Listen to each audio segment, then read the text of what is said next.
하나님께 우리가 믿음의 생활을 하면서 많은 은혜를 받습니다. 하지만 그 은혜를 받은 다음에 또 그 은혜가 쉽게 사라지는 것을 느낄 때가 있습니다. 그럴 때 여러분들은 어떻게 대응하시나요? 하나님께 주신 은혜를 우리가 영원토록 간직하고 누릴 수 있다면 얼마나 좋겠습니까? 오늘 그 은혜를 누리는 또 유지하는 그 비결들을 말씀을 통해 발견하기를 간절히 소망합니다.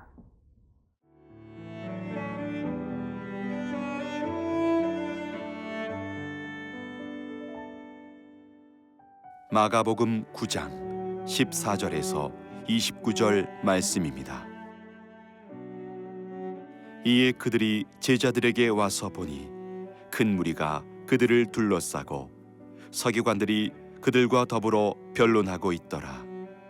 온 무리가 곧 예수를 보고 매우 놀라며 달려와 문안하거늘 예수께서 물으시되 너희가 무엇을 그들과 변론하느냐? 무리 중에 하나가 대답하되 선생님, 말 못하게 귀신 들린 내 아들을 선생님께 데려왔나이다. 귀신이 어디서든지 그를 잡으면 거꾸러져 거품을 흘리며 이를 갈며 그리고 파리해지는지라. 내가 선생님의 제자들에게 내쫓아달라 하였으나 그들이 능히 하지 못하더이다. 대답하여 이르시되 믿음이 없는 세대여, 내가 얼마나 너희와 함께 있으며 얼마나 너희에게 참으리요. 그를 내게로 데려오라 하시매 이에 데리고 오니 귀신이 예수를 보고 곧 그 아이로 심히 경련을 일으키게 하는지라. 그가 땅에 엎드러져 구르며 거품을 흘리더라. 예수께서 그 아버지에게 물으시되 언제부터 이렇게 되었느냐 하시니 이르되 어릴 때부터니이다. 귀신이 그를 죽이려고 불과 물에 자주 던졌나이다. 그러나 무엇을 하실 수 있거든 우리를 불쌍히 여기사 도와주옵소서. 예수께서 이르시되 할 수 있거든이 무슨 말이냐? 믿는 자에게는 능히 하지 못할 일이 없느니라 하시니 곧 그 아이의 아버지가 소리를 질러 이르되 내가 믿나이다. 나의 믿음 없는 것을 도와주소서 하더라. 예수께서 무리가 달려와 모이는 것을 보시고 그 더러운 귀신을 꾸짖어 이르시되 말 못하고 못 듣는 귀신아, 내가 네게 명하노니 그 아이에게서 나오고 다시 들어가지 말라 하시매 귀신이 소리 지르며 아이로 심히 경련을 일으키게 하고 나가니 그 아이가 죽은 것 같이 되어 많은 사람이 말하기를 죽었다 하나 예수께서 그 손을 잡아 일으키시니 이에 일어서니라. 집에 들어가시매 제자들이 조용히 묻자오되 우리는 어찌하여 능히 그 귀신을 쫓아내지 못하였나이까? 이르시되 기도 외에 다른 것으로는 이런 종류가 나아갈 수 없느니라 하시니라. 변화산에 올라가서 변형되셨던 예수님, 그리고 그 예수님을 바라보고 너무나 두려워하면서 놀랐던 또 베드로와 야고보, 요한, 그들은 이제 산에서 다시 내려오고 있습니다. 산에서 내려온 그들을 맞이하는 것은 무엇이었습니까? 그것은 사실 생각하고 싶지 않은 그런 일이 일어나고 있었던 것입니다. 14절부터의 말씀을 읽습니다. 14절에서 18절의 말씀입니다. 이에 그들이 제자들에게 와서 보니 큰 무리가 그들을 둘러싸고 서기관들이 그들과 더불어 변론하고 있더라. 온 무리가 곧 예수를 보고 매우 놀라며 달려와 문안하거늘 예수께서 물으시되 너희가 무엇을 그들과 변론하느냐? 무리 중에 하나가 대답하되 선생님, 말 못하게 하는 귀신 들린 내 아들을 선생님께 데려왔나이다. 귀신이 어디서든지 그를 잡으면 거꾸러져 거품을 흘리며 이를 갈며 그리고 파리에 가는지라. 내가 선생님의 제자들에게 내쫓아달라 하였으나 그들이 능히 하지 못하더이다. 귀신에게 눌려서 말을 하지 못했던 그 아들, 귀신에게 이끌려 이리저리 죽을지도 모르는 위험을 무릅쓰던 그 아들을 한 아버지가 제자들에게 데려왔습니다. 물론 예수님을 만나고 싶었지만 예수님은 산에 올라가셨기 때문에 만날 수 없었습니다. 그래서 그 아버지는 제자들에게 우리 아들을 고쳐달라고 부탁을 했던 것이죠. 그런데 제자들이 어떤 방법을 썼는지 모르지만 그 귀신을 쫓아내지 못했다는 것입니다. 그래서 그들은 소란이 일어나게 되었고, 또 오늘 본문 14절의 말씀처럼 서기관들과 함께 와서 그들의 행위에 대해서 논쟁하고 있는 상황이 벌어진 것입니다. 우리는 하나님께서 주신 그 은혜를 받아 누리기 원합니다. 하지만 그 변화산에서 받았던 그 은혜도 이제는 지나가는 것 같습니다. 베드로와 야고보, 요한은 그 귀신 들린 아들을 고치지 못한 다른 제자들을 바라보면서 어이없었을지도 모릅니다. 또 한편으로는 자기들이 있었다면 또 어떤 일이 있었을까 고민했을지도 모릅니다. 사실 그 능력은 사람에게서 나오는 것이 아니라 하나님께로부터 나오는 것을 알고 있었기 때문입니다. 제자들은 당황했습니다. 그 당황하는 상황 속에서 그들은 마음속에 그동안 누렸던 모든 은혜를 잃어버렸을지도 모르겠습니다. 혹시 우리도 믿음의 상황 속에서 우리를 당황하게 하고 어렵게 하는 그러한 일들 때문에 하나님께 받은 은혜를 놓치거나 또 잊어버리지는 않는지, 그들은 지금 이런 위기에 봉착해 있는 것입니다. 그때 예수님은 제자들을 향해 이렇게 말씀하십니다. 19절의 말씀입니다. 대답하여 이르시되 믿음이 없는 세대여, 내가 얼마나 너희와 함께 있으며 얼마나 너희에게 참으리요. 그를 내게로 데려오라 하시매.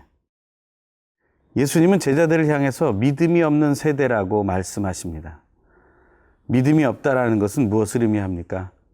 그것은 하나님께서 주신 선물을 받아 누리지 못한다는 것을 의미하고, 하나님께서 주신 선물인 그 의심 없는 믿음을 깨닫지 못하고 있다는 것도 같은 말이 될 것입니다. 다시 말하면 그들의 의심이 제자들의 그 능력으로 귀신 들린 아들을 치유하고 회복시키지 못했다는 것을 말하는 것입니다. 의심이라는 그 산을, 그 언덕을, 그 골짜기를 우리는 어떻게 넘어갈 수 있겠습니까? 의심이라는 문제를 과학적인 논리로 우리는 풀어낼 수 있겠습니까? 우리의 맹목적인 믿음으로 넘어갈 수 있겠습니까?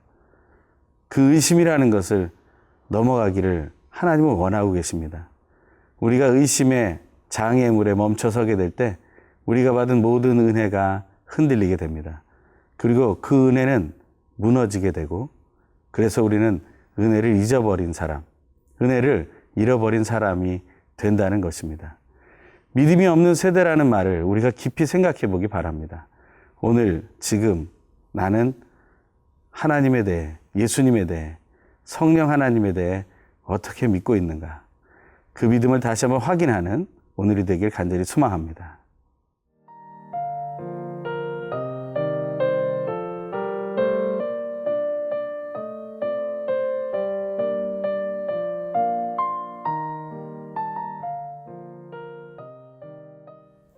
귀신 들려 말 못하던 아들은 예수님의 명령을 따라서 예수님에게로 오게 됩니다.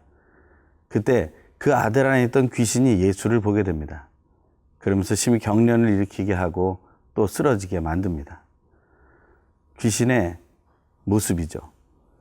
예수 그리스도에 대한 두려움과 또한 자기 자신에 대한 존재의 증명을 하고 있는 것입니다. 하지만 예수님은 당황하지 않으십니다. 그런 모습 속에서 예수님은 차근차근 그 하나하나 잘못된 부분들을 해결해 가고 계심을 보게 됩니다. 21절에서 24절의 말씀입니다. 예수께서 그 아버지에게 물으시되 언제부터 이렇게 되었느냐 하시니 이르되 어릴 때부터니이다. 귀신이 그를 죽이려고 불과 물에 자주 던졌나이다. 그러나 무엇을 하실 수 있거든 우리를 불쌍히 여기사 도와주시옵소서. 예수께서 이르시되 할 수 있거든이 무슨 말이냐? 믿는 자에게는 능히 하지 못할 일이 없느니라 하시니 곧 그 아이의 아버지가 소리를 질러 이르되 내가 믿나이다. 나의 믿음 없는 것을 도와주소서 하더라. 예수님은 언제부터 이렇게 됐는지를 물어보십니다. 그 아버지로부터 다시 정확한 생각으로 돌아오게 하신다는 것입니다. 우리가 은혜를 잃어버리고 상황의 위기 속에서 혼돈하게 될 때 우리는 차분해지기가 어렵습니다. 하지만 하나님은 예수 그리스도를 통해서 우리를 다시 차분하게 인도하십니다. 하나씩 하나씩 다시 생각하도록 인도하신다는 것입니다. 지금 혹시 어떤 상황과 위기 때문에 마음에 혼란이 왔다면 다시 예수님의 이름을 생각하십시오. 그리고 다시 차분히 그 처음의 문제를 돌이켜 보십시오. 그 상황 속에서 예수님은 그 아버지의 속에 있는 아주 중요한 문제를 건드리고 계십니다. 그 아버지는 예수님의 말씀에 따라서 이렇게 얘기합니다. 뭔가를 할 수 있다면 해주시면 좋겠습니다. 우리를 불쌍히 여겨주십시오. 불쌍히 여겨달라는 그 고백은 필요한 고백입니다. 하지만 진정 중요한 것은 할 수 있는가 하는 의심이 아닙니다. 의심이라는 것은 무엇을 얘기합니까? 무엇을 하지 않게 하는 것이고, 또한 하기 싫어하게 만드는 것이고, 그리고 못한다고 믿게 하는 것입니다. 다시 말하면 불신을 일으켜내는 과정이 되는 것이죠. 그 의심이라는 것에 대해서 예수님은 꾸짖으십니다. 할 수 있거든이 무슨 말이냐? 믿는 자에게는 능히 하지 못할 일이 없느니라. 예수님께서는 그 아버지 안에 숨어 들어가고 사그러져가는 그 믿음을 되살려 놓으십니다. 그 믿음이 되살려질 때 그 아버지는 정신을 차리게 되죠. 그리고 나서 이렇게 외치게 되는 것입니다. 내가 믿나이다. 나의 믿음 없는 것을 도와주소서. 우리가 기도할 대목이 바로 여기에 있습니다. 오늘 내가 의심을 하고 있다면 우리는 예수의 이름을 부르며 이렇게 기도해야 합니다. 내가 믿나이다. 나의 믿음 없는 것을 도와주소서. 하나님께서는 우리에게 의심 없는 믿음, 의심 0%, 믿음 100%의 그 믿음을 선물로 주셨습니다. 그것을 의심 없이 받아 누리는 자에게 그 믿음의 결국은 승리로, 기쁨으로, 또 온전함으로 드러나게 됩니다. 그것을 우리가 누릴 수 있게 되는 것이 하나님의 기쁨이 되고 우리의 만족이 될 것입니다. 그 이후에 예수님은 이렇게 얘기하시죠. 귀신을 향해서 소리를 지르십니다. 다시 말하면 그 아이에게서 나오고 다시 들어가지 마라. 그 아이에게서 나오라. 다시 들어가지 마라. 귀신에게 아주 준엄한 명령을 내리십니다. 그때 그 귀신은 그 아이에게로부터 나오게 되는 것이죠. 하나님의 놀라우신 은혜는 바로 그 믿음을 통해 성취되는 것입니다. 믿음이 없기에, 믿음으로 나아가지 못하기에 우리는 온전한 것을 누리지 못합니다. 모든 사건이 끝난 후에 제자들은 예수님에게 질문합니다. 그럴 때 예수님이 이렇게 말씀하시죠. 28절, 29절의 말씀입니다. 집에 들어가심에 제자들이 조용히 묻자오되 우리는 어찌하여 능히 그 귀신을 쫓아내지 못하였나이까? 이르시되 기도 외에 다른 것으로 이런 종류가 나갈 수 없느니라 하시니라. 기도는 무엇입니까? 바로 그것은 하나님과의 의심 없는 소통입니다. 또한 기도는 의심 없이 하나님의 임재를 믿으며 느끼는 것입니다. 또한 기도는 하나님께서 하실 수 있도록 의심 없이 모든 권위를 맡겨드리는 것입니다. 예수는 그 기도로 하나님 앞에 나아가셨던 것입니다. 오늘도 우리가 기도하며 하나님의 말씀을 더 깊이 묵상하길 소망합니다. 기도하겠습니다. 하나님 아버지, 하나님께서 의심 없는 믿음 선물로 주셨으니 그 믿음 사용하여 하나님께 기쁨을 드리고 우리도 승리를 누리게 하여 주시옵소서. 예수님의 이름으로 기도합니다. 아멘.